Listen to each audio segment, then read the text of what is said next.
ఒక సినిమా పాటల్ని పుస్తకంగా వేయాల్సిన అవసరం ఏమిటి? సినిమా పాట ఎప్పుడూ సినిమాలో చూస్తూ వింటేనే బాగుంటుంది, లేదు వేరే సాధనాల ద్వారా కేవలం ఆడియోగా విన్నా బాగుంటుంది. మాబోటిగాడు రాసిన కావ్యం అయితే వినడానికి చూడడానికి ఏం లేదు కాబట్టి చదివితేనే బాగుంటుంది. పాఠ్యం వేరు, శ్రవ్యం వేరు. సినిమా అనేది శ్రవ్యం, దృశ్యం తప్పితే పాఠ్యం కాదు. కానీ సినిమా పాటల్ని పుస్తకంగా ఎందుకు సిరివెన్నెల సమగ్ర సాహిత్యం అని ఒక సంపుటి ప్రచురించి ఇంకా 5-6 సంపుటాలు ప్రచురించడానికి తానావారు, సిరివెన్నెల కుటుంబం వారు సిద్ధపడుతున్నారంటే, ఒక కవి సాహిత్యంలోని అంతర్వీక్షణని తెలియాలంటే పాటని పుస్తకం రూపంలో ప్రచురించాక పూర్తిగా చదవాలి, దాన్ని అప్పుడే తెలుస్తుంది. సినిమాలో ఉండగా మనకేం తెలియదు, ఏదో ఎదురో ముగ్గురో గంతుతూ ఉంటారు. ఈ మధ్య 20 మంది కూడా గంతుతున్నారు వెనకాల బిందెలు చెంబులు పట్టుకొని. ఇద్దరు ప్రేమించుకోవడానికి ఎంతమంది ఎందుకో మనకు అర్థం కాదు.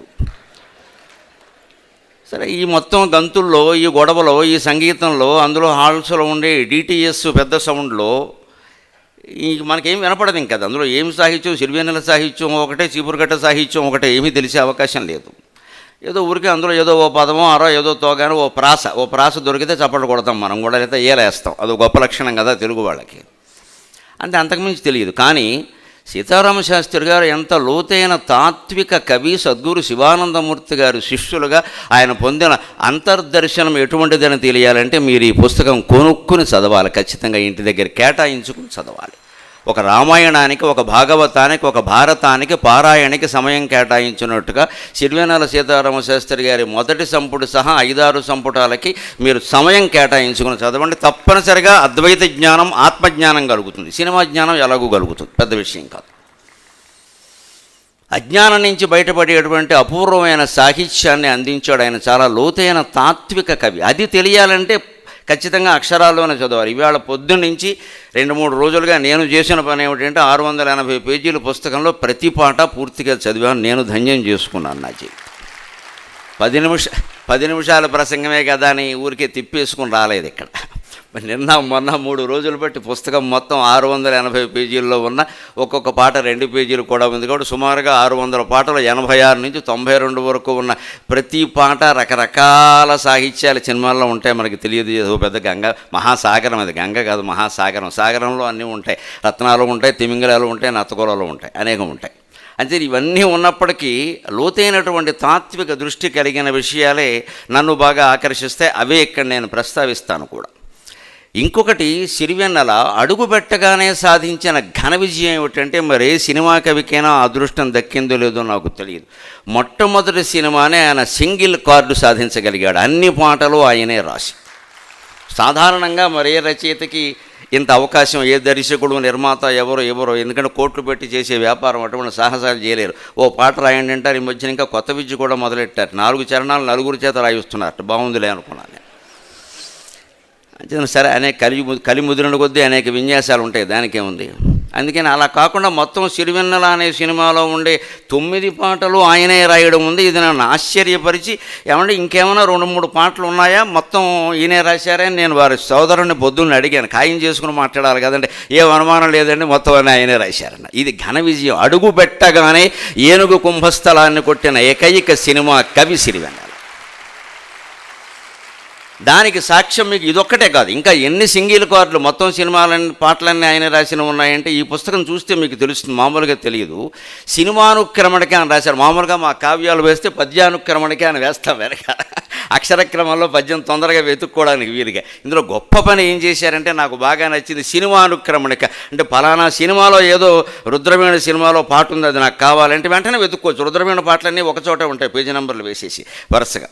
అలాంటి సినిమానుక్రమణకి కూడా ఇందులో వేశారు. అన్ని రకాల జాగ్రత్తలు తీసుకున్నారు. కాబట్టి ఈ పుస్తకాన్ని కొని చదవాల్సిందిగా నేను అందరికీ విజ్ఞప్తి చేస్తున్నాను. అప్పుడు ఖచ్చితంగా అపూర్వమైన జ్ఞానం కలుగుతుంది. పైగా ఆత్మవిశ్వాసం ముందు ముఖ్యం. వివేకానందుడు ఏం చెబుతాడు, నీకు దేవుడి మీద నమ్మకం ఉందో లేదో వేరే విషయం అయ్యా, నీ మీద నీకు నమ్మకం ఉంటే దేవుడి మీద నమ్మకం తర్వాత కలుగుతుంది ఖచ్చితంగా అంటాడు. ఆత్మవిశ్వాసం ఉంటే పరమాత్మ విశ్వాసం, అన్నం పరమాన్నం, అర్థం పరమార్థం. అలాగే ఆత్మ పరమాత్మ పెద్ద తేడా ఏం లేదు, సైజు పెరుగుతుంది, అంతకంటే ఏం లేదు. ఆత్మకి పరమాత్మకు తేడా సైజు పెరగడమే, అంతకంటే ఏం లేదు. అందుకని ఆత్మవిశ్వాసం ఉంటే పరమాత్మ విశ్వాసం కూడా కలుగుతుంది.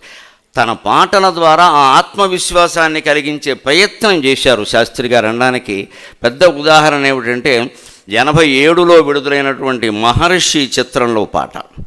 సాహసం నా పదం రాజసం నా రథం సాగితే ఆపడం సాధ్యమా, పౌరుషం ఆయుధం పోరులో జీవితం కైవసం కావడం కష్టమా, అదరని బెదరని ప్రవృత్తి ఒదిగిన మదగజమీ మహర్షి.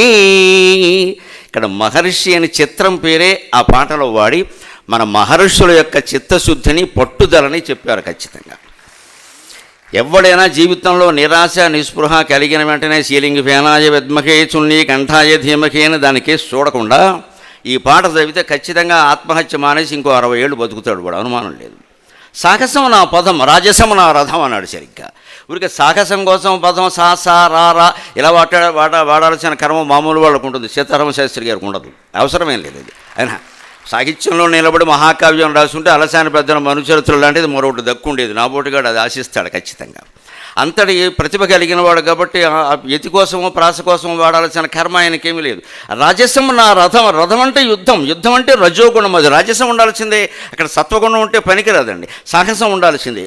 అంటే ఇవి ఉంటే సాధించడం ఏమైనా సాగితే దాన్ని ఆపడం సాధ్యమా అనడంతో పాటుగా ఇంకో మాట చెబుతున్నారు రెండోదంట. దానికి పౌరుషం ఆయుధం, పోరులో జీవితం కైవసం కావడం కష్టమా. ఎప్పుడు వ్యాపారంలో దెబ్బతిన్నా, రాజకీయాల్లో దెబ్బతిన్నా, సినిమా రంగంలో దెబ్బతిన్నా, ఇవన్నీ దెబ్బతినడానికి బాగా కేంద్రాలు. మా ప్రవచన రంగంలో ఎవరూ దెబ్బతినరు, సుఖంగా ఉంటారు హాయిగా.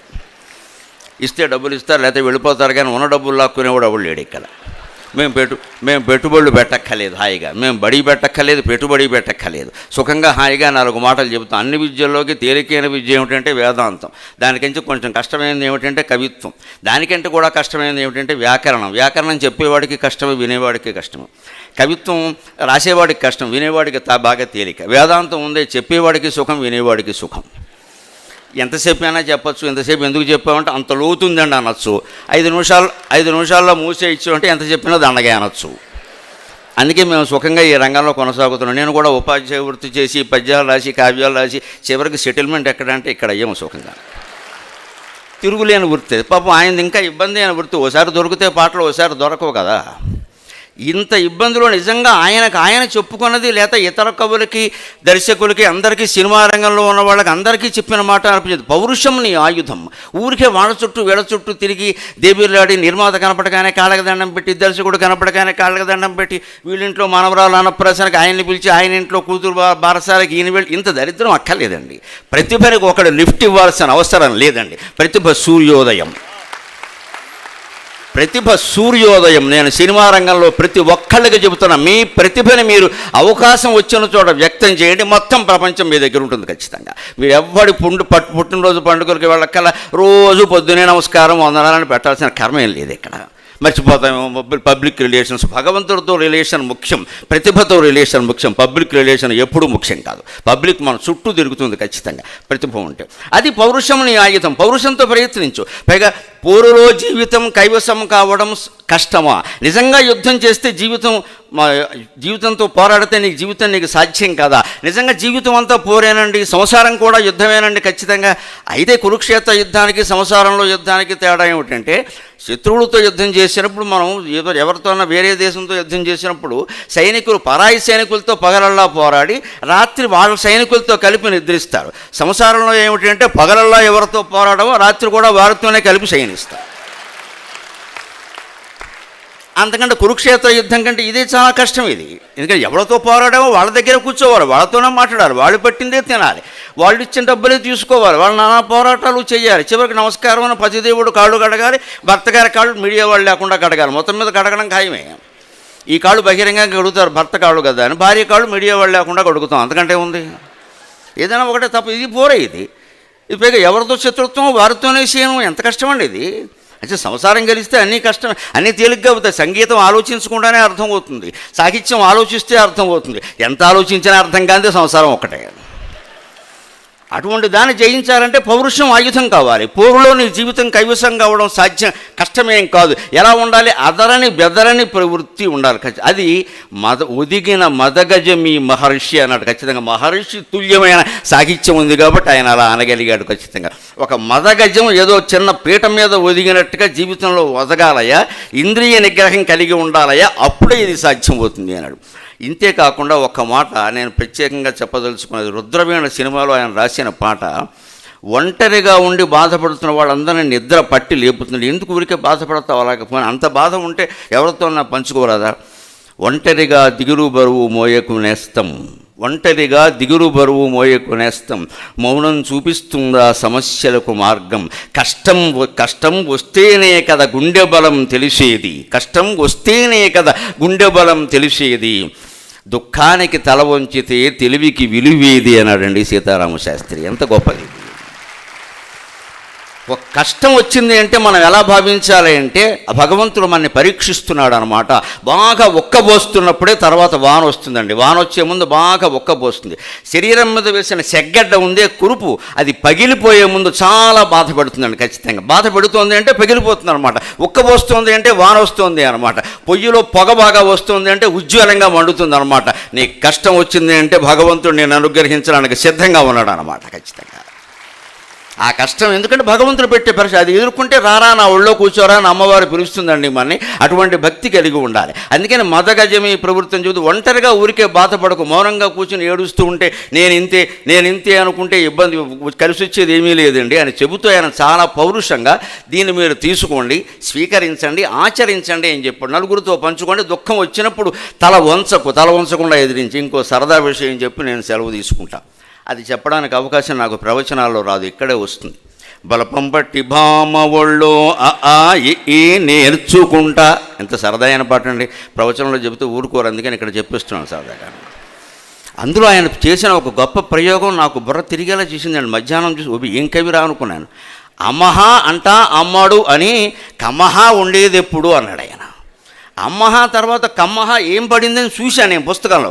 కమ్మహ అని మీరు మామూలుగా మాట రాస్తే కకారం రాసి మకారద్వయ అకారాలు రాసి మా కింద మావత్తు రాసి హా అని రాయాలి కమ్మహ, లేదా అర్థం కాదు కదా. ఎందుకంటే మనం సుఖంగా అనడానికి కొంతమంది సుఖంగా అంటారు, కమ్మగా అనడానికి కమ్మహ అంటారు, ఆ పలుకుబడే. కానీ ఆయన అలా రాస్తే అది పాట కాదు. అహా అన్నారు కాబట్టి అక్షరాల్లో కమ్ అహా అంటే అహా వరకు అచ్చులన్నీ అయిపోయాక కాగుణంతం నేర్పుతారు. కాగుణంతంలో చివరొచ్చే మాటలు ఏమిటంటే కమ్ కహ అని వస్తాయి. పూర్ణానుస్వరంతో కమ్, విసర్గలతో కహ వస్తుంది ఖచ్చితంగా. అందుకని కమ్ అహా అని రాసి కమ్మహ అనే పదం ధ్వనించేలా చేసిన ఏకైక కవి సిరివెన్నెల. ఒక్క మాట చెప్పి అర నిమిషంలో సెలవు తీసుకుంటా. చాలా ఉత్తేజం కలిగిస్తుంది. ఒక ప్రవచనకర్త ఆధ్యాత్మిక సందేశంతో ముగించాలి. బలపం పట్టుకుని భామ ఒళ్ళో ముగిస్తే బాగుండదు. మళ్ళీ రేపు మీడియాలో రాస్తారు ఈయన ఇది కూడా మొదలెట్టాడు. జై జై గణేశ అని కూలీ నెంబర్ 1 సినిమాలో రాశారు ఆయన పాట 91 ప్రాంతాల్లో. అందులో గణేశుడికి వాహనం ఎలకైతే చిట్టెలుకవు కదా, ఇంత భారం ఎలా భరిస్తున్నామంటే దానికి కారణం చెప్పాడండి. ముజ్జగములు తిప్పిందిరా, ముచ్చెమటలు కక్కిందిరా, అందువల్ల ఈ వరం లభించిందిరా అన్నాడు ఆయన. వినాయకుడిని ముజ్జగాలు తిప్పింది, ముచ్చెమటలు కక్కింది. అంటే నువ్వు కష్టపడి సంపాదిస్తే సాధించలేనిది లేదు. పైగా ఒక ఆధ్యాత్మిక రహస్యం చెప్పి నేను సెలవు తీసుకుంటా. మన పురాణ కథలు ఎంత గొప్పవో తెలుస్తాయి. వినాయకుడు వాహనం పేరు ఎలక అనకూడదండి, దానికో పేరు ఉందండి. వాళ్ళ అమ్మ నాన్న దానికో పేరు పెట్టారు, అనింద్యుడు దాని పేరు. వినాయకుడు వాహనం పేరు అనింద్యుడు. అనింద్యుడు అంటే ఎవ్వరూ నిందించే అవకాశం లేని వ్యక్తి. మనం జీవితంలో ఇతరులు వేలెత్తి చూపించాల్సిన అవసరం లేకుండా బతికితే మనం భగవంతుడికి వాహనం అవుతాం. అది సిరివెన్నెల సందేశం, అది సీతారామశాస్త్రి పాట.